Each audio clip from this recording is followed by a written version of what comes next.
हे भाई बड़े ध्यान से सुनो, तुम घोर पापी हो या पुण्यात्मा हो, पहली बात तुम्हें आज से चिंता छोड़ देनी। ये हम नहीं, श्रीपाद प्रबोधानंद जी महाराज कह रहे हैं, जो परम गूढ़ तत्व ब्रह्म तत्व का बोध प्राप्त किए हैं और उससे भी आगे गूढ़ तत्व प्रेम उसको प्राप्त किए हुए हैं, बड़े अद्भुत महापुरुष जो ज्ञान की चरम सीमा और प्रेम की चरम सीमा दोनों को छू रहे हैं। वो कह रहे हैं पुण्यात्मा या पापात्मा दो ही होते हैं, तुम कोई भी हो चिंता छोड़ो। पापात्मा पुण्यवान वा, ध्यान दोगे तो निश्चिंत निर्भय निशोक हो जाओगे। ये साधना और श्रवण दोनों में अंतर है।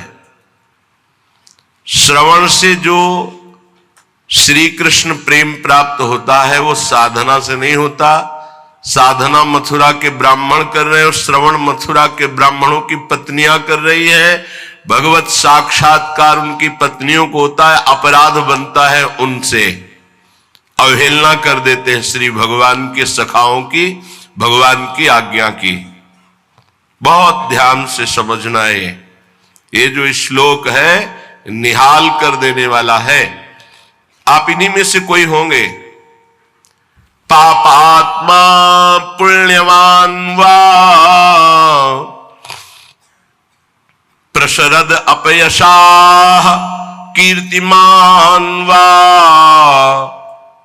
तुम्हारा बहुत यश है या बहुत निंदा हो रही है, बहुत पापी हो या पुण्यात्मा हो। महादुष्प्राप ग्रासोत्स सम्राट समजड़मति सर्व विद्या निधिर्वा, तुम बहुत दरिद्र हो या बड़े वैभवशाली सम्राट हो। बहुत सुंदर बात कहे। तुम जड़मती मूर्ख हो या बहुत विद्या विशारद विद्वान हो,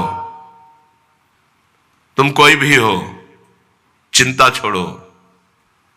यह को पिस्या सखे, हे मित्र तुम कोई भी हो, नो गणे कथम पीक्षस्व वृंदावनम तच्छिंद छिंद स्वपासान गुरु निगम गिरास्वी मोहैक सिद्धान। आह, तुम पापी हो पुण्यात्मा हो, तुम दरिद्र हो या बड़े सम्राट हो, कीर्तिमान हो या तुम्हारी निंदा हो रही है, तुम जड़मती हो या बहुत विद्वान शास्त्र विशारद हो, अब चिंता मत करो। तुम्हें यदि वृंदावन धाम आने को मिल गया है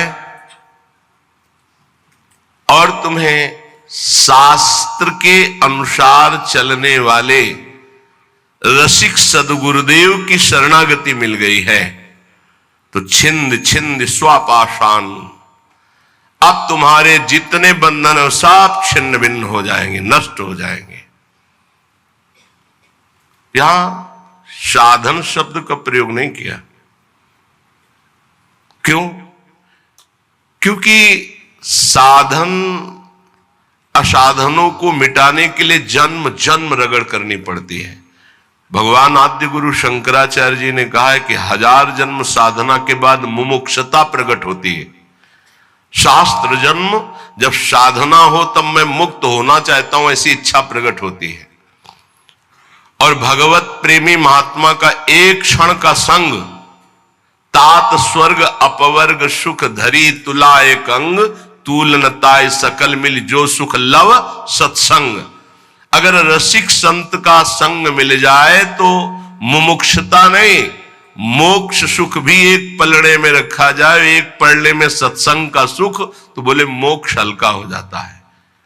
क्योंकि सत्संग से सीधे प्रेम की प्राप्ति होती है, आत्मरति प्रभुरति। रसिक महापुरुष का हृदय हर समय आनंद की उफान में रहता है। जब आनंद की कमी होती तो दूसरों से सुख लेने की वासना जागृत होती है। जब आनंद की उफान होती तो दूसरों को सुख देने की भावना जागृत होती, जिसे तत्सुख भाव कहते हैं। ये रसिकों में सिद्ध है। ये तत्सुख भाव, सुख देवे को चाव चित, सबसो हित निष्काम, या सुधर्म हरिवंश को नाम गिरा विश्राम। जो निरंतर नाम और वाणी में रत हैं, ऐसे रसिकों के हृदय में करुणा आनंद की उफान आती रहती है।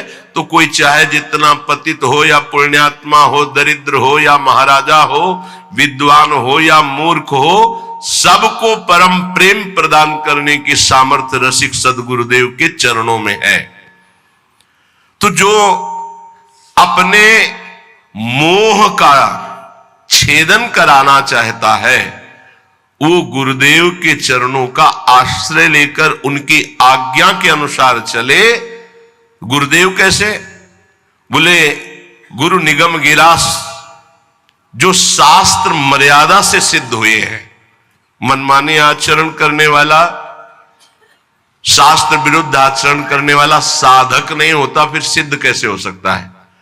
सिद्धों में कुछ दिव्यताएं होती हैं जो समझ के परे होती हैं।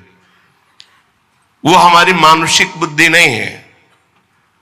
वो दैवी संपदा का सिद्ध महापुरुष, उसकी कुछ ऐसी चेष्टाएं हो सकती हैं जो बालवत या पागलवत दिखाई दे सकती है, लेकिन बहुत ऊंचे में है, जहां कोई कर्म छू नहीं सकता, जहां कोई विषय स्पर्श नहीं कर सकता, जहां किसी भी तरह के बंधन का कोई भी हेतु नहीं रह गया है।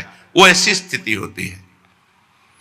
बोले उनके आज्ञा अनुसार अपने जीवन को चलाना, ये इसलिए शर्त गुरुदेव में भी रखी गई है। तस्मात् शास्त्रम प्रमाणम थे। कोई भी ऐसा साधक नहीं जो सिद्धावस्था की तरफ गति कर रहा हो, शास्त्र विरुद्ध आचरण करके सिद्ध हो जाए, असंभव। तो फिर गुरुदेव कैसे ऐसे हो सकते हैं? ये इसलिए शर्त रखी गई कि प्रायः हम जहां किसी की बड़ाई सुनते हैं, थोड़ी बात सुनते हैं, हम गुरु बना लेते हैं। नहीं बनाना चाहिए। गुरु बनाने के लिए बहुत रुकना चाहिए। वर्ष 2 वर्ष कम से कम सत्संग सुनो। किसी और से नहीं, अपने हृदय से जांचो, किसी और से नहीं। क्योंकि और की मति किस कोटि की है, वो आपकी बुद्धि को भ्रष्ट भी कर सकती है, आपकी बुद्धि को फंसा भी सकती है। कैसे? उसने अपने गुरु को प्रभु माना है और वो कहेगा मेरे गुरु से बढ़कर कोई नहीं, और ऐसा है, उसका कल्याण हो जाएगा उस भाव से। लेकिन आप बौद्धिक स्तर के तर्क भी करने वाले हैं, तो आप अपनी बुद्धि से गुरु को पहचानिए। कोई कह रहा है कि ये पाखंड है, ये उसकी बुद्धि का है, आप अपनी बुद्धि से निर्णय कीजिए। किसी की श्रद्धा और किसी की अश्रद्धा से अपने हृदय में कोई फर्क नहीं पड़ना चाहिए। स्वयं निर्णय करना चाहिए भगवान को साक्षी करके कि हे प्रभु सच्चिदानंद, आप मेरे हृदय को जानते हैं और सामने बैठे हुए हृदय को जानते हैं। तो नाथ, मेरे सदगुरुदेव के रूप में आप कहां हैं, कौन है, मुझे परिचय दीजिए, तो प्रभु आपका संबंध करा देंगे। अभी एकांतिक में एक भक्त ने प्रश्न किया, बोले आपके प्रवचन सुनते हैं तो एकदम विरुद्ध गुरुजी के वचन लगते हैं, गुरुजी के वचन जब सुनते हैं तो आपके विरुद्ध लगते हैं। तो हम कहा निर्णय करो आप कि किसके वचन सत्य हैं। तो बोले जब इधर का सत्संग हम सुनते हैं तो लगता है नहीं, जीवन का लक्ष्य भगवत प्राप्ति, तो गुरु पे श्रद्धा होती है, मुझे क्या करना चाहिए। साधक फंस जाता है। उसको लगता है, वो खुद बोला, मुझको लगता है यदि मैं शास्त्र विरुद्ध चलता हूं तो जीवन बर्बाद होता है गुरु की बात मान के, और यदि आपकी बात मानता हूं तो गुरु का अपराध लगता है, क्या करूं? नहीं, डरने की जरूरत नहीं है। गुरु बलि तजेऊ कंत ब्रज बनितन, भे मुद मंगलकारी। गोस्वामी तुलसीदास जी बड़े सिद्ध महापुरुष हैं। भे मुद मंगल, वो स्वयं मंगल नहीं, दूसरों का मंगल करने वाले बन गए। भगवत प्राप्ति नहीं तो जीवन का लक्ष्य क्या है? क्या लक्ष्य है? केवल विविध प्रकार के भोग विलासिता पूर्ण संसार को सत्य मानकर भोगना, नहीं नहीं नहीं, बिल्कुल भुलावा, बिल्कुल भुलावा। हमें भूल भुलैया में नहीं फंसना। कभी कभी माया के पार्षद भगवान के पार्षद का रूप रख करके आते हैं, हमें ठग करके भूल भुलैया में लगा देते हैं। नहीं, सदगुरु भगवान श्री कृष्णचंद्र जो हैं, हम उनसे प्रार्थना करें कि यदि प्रगट में गुरुदेव की जरूरत है तो आप मुझे बताओ कहां प्रकाशित हो, या तो उनसे मुझे मिला दो या उनको मेरे पास भेज दो। यदि जरूरत है तो आप ये व्यवस्था करो, मैं तो आपको गुरु मानता हूं, बस निहाल हो जाओगे। हमारी बात मान लो। श्रीपाद कह रहे हैं, रसिक सदगुरुदेव के चरणों का आश्रय लेकर स्वयं मोहिक सिद्धांत, अपने मोह का नाश कर दो, देह की प्रियता, देह के रिश्ते नातों का, तो सिद्धांत तुम्हारे अंदर सिद्धावस्था आ जाएगी। सिद्धावस्था प्रिया प्रीतम के प्रेम रस में डूबना। ये तो बताया शरणागति का श्लोक। आप पापात्मा हो, पुण्यात्मा हो, दरिद्र हो, राजा हो, विद्वान हो, मूर्ख हो, कोई भी हो, निश्चित तुम्हें भगवत प्राप्ति हो जाएगी यदि वृंदावन में विराजमान रसिक सिद्ध संत का आश्रय ले लो, गुरुदेव का। पर गुरुदेव का आश्रय कैसे ले लो? बोले स्वी मोहिक सिद्धांत। मोह आश्रय में बाधा पहुंचा देता है। शरीर का मोह, परिवार का मोह, नाना प्रकार के भोगों का मोह। मोह गए बिनु राम प्रद होई न दृढ़ अनुराग। तो मोह अगर है तो गुरुदेव के चरणों में निष्ठा पूर्वक आप टिक नहीं पाएंगे, वो आपको हटा देगा। और अगर गुरुदेव की निष्ठा में टिक गए तो मोह का नाश हो जाएगा। मोह मूल बहुशूल पद, त्यागो तम अभिमान। जब तक मोह है तो संसार चक्र बना हुआ है। मोह का नाश हुआ, संसार चक्र नष्ट हुआ। अब वृंदावन की रहनी बता रहे। पहले श्लोक में शरणागति बताई, अब कह रहे कंथा कौपी पासस तरुतल पतितै क्लिप्त वृत्ति फलाद्यै कुर्वन्नो व्यर्थ वार्ताम कथमपि न वृथा चेष्टया कालयापि त्यक्त्वा सर्वाभिमानं प्रतिगृहमटनं तुच्छ भैक्षाय कुर्वन् वृंदारण्ये निवत्स्याम्य समनुसरन् राधिकैकात्मलोकान्। कौपीनवंता खलु भाग्यवंता। बड़ा भाग्यशाली होता है जो लंगोटी वाला होता है, कोई खिलवाड़ नहीं। आद्य गुरु भगवान शंकराचार्य जी का ये कौपीन का स्तोत्र है। कौपीनवंता खलु भाग्यवंता।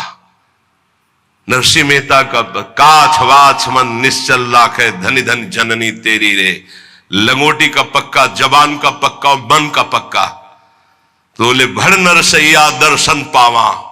हमारे बड़े भाग्य जो मैं ऐसे संत के दर्शन पाऊं जो लंगोटी का पक्का, जबान का पक्का और मन का पक्का।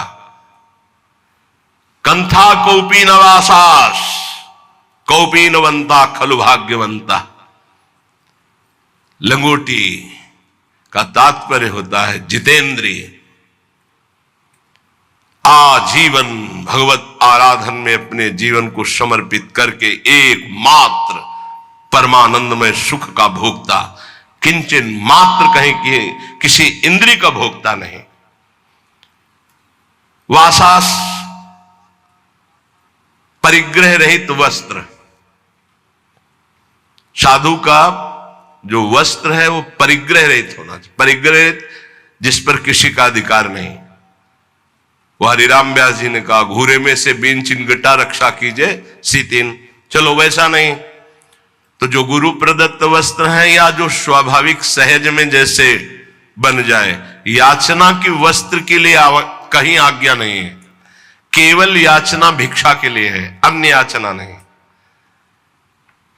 तो ठीक है, नहीं है तो कोई बात नहीं। जब हमने अपने जीवन को प्रभु के चरणों में सौंप दिया तो अब हमको इस शरीर की इज्जत की परवाह नहीं। शरीर का कोई, ये तो प्रभु को समर्पित वस्तु है, वो जैसे रखें। जैसे प्रभु हमें रखे। हमारी याचना नहीं होनी चाहिए। तो अयाचक वृत्ति से यदि कोई हमको दे दे तो भी हम कम पैसे वाली चीज से अपना गुजारा करना सीखें। शरीर स्वस्थ हो, साधन पथ में हम चल रहे हैं, तो कोशिश करें कि कम पैसे वाला कपड़ा हमारा हो, कम पैसे से हमारा पेट भर जाए, कम पैसा हमारी दिनचर्या में लगे।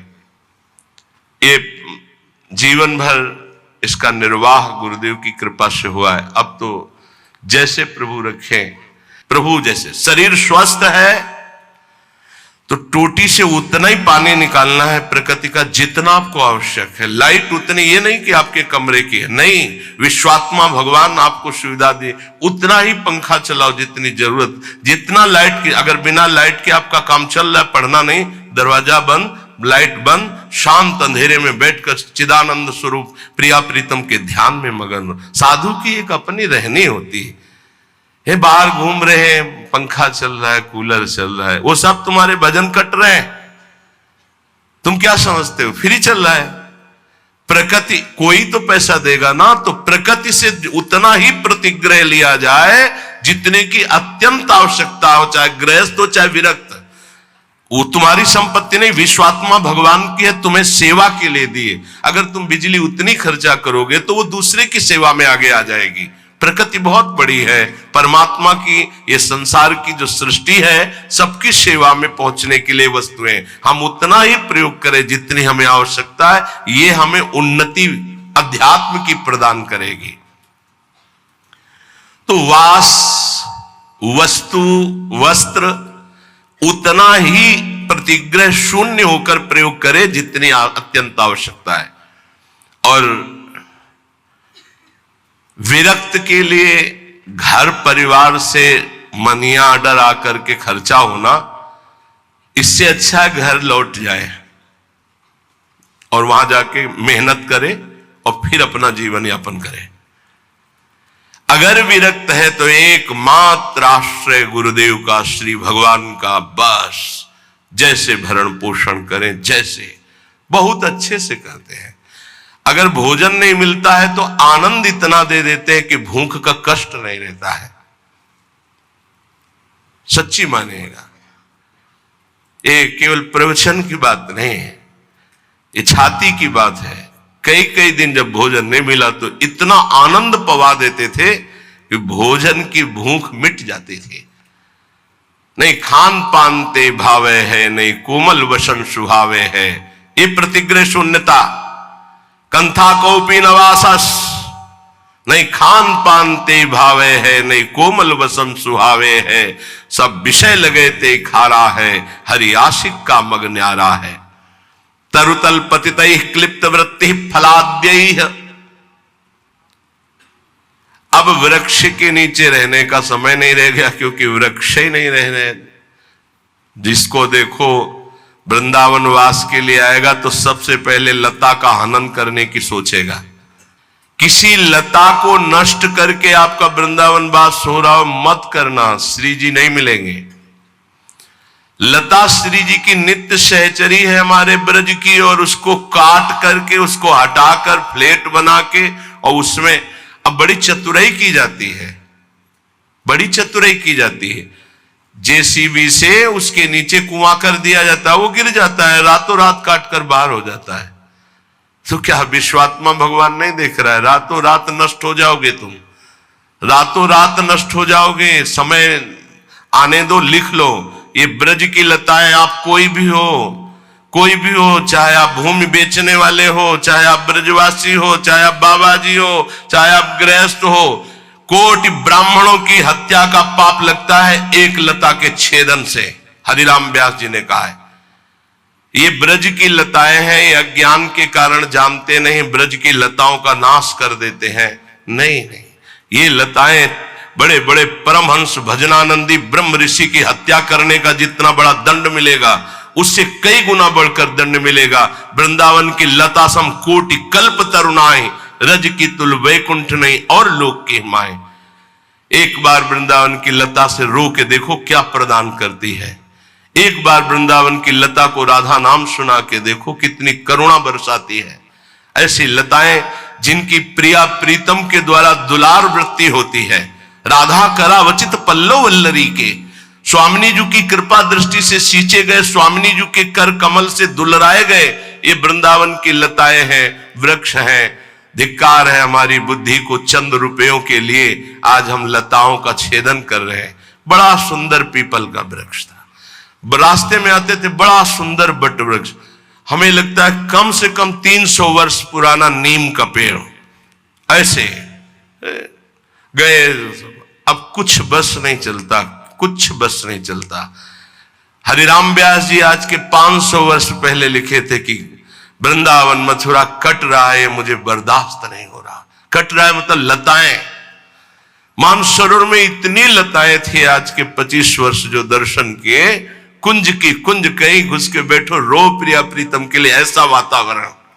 अब वही संगमरमर, वो रज नहीं ढक दी गई, लताएं काट दी गई, संगमरमर बिछ गया, बोले उन्नति हो गई। हमारे ब्रज की उन्नति संगमरमर से नहीं है, रज और लताओं से है।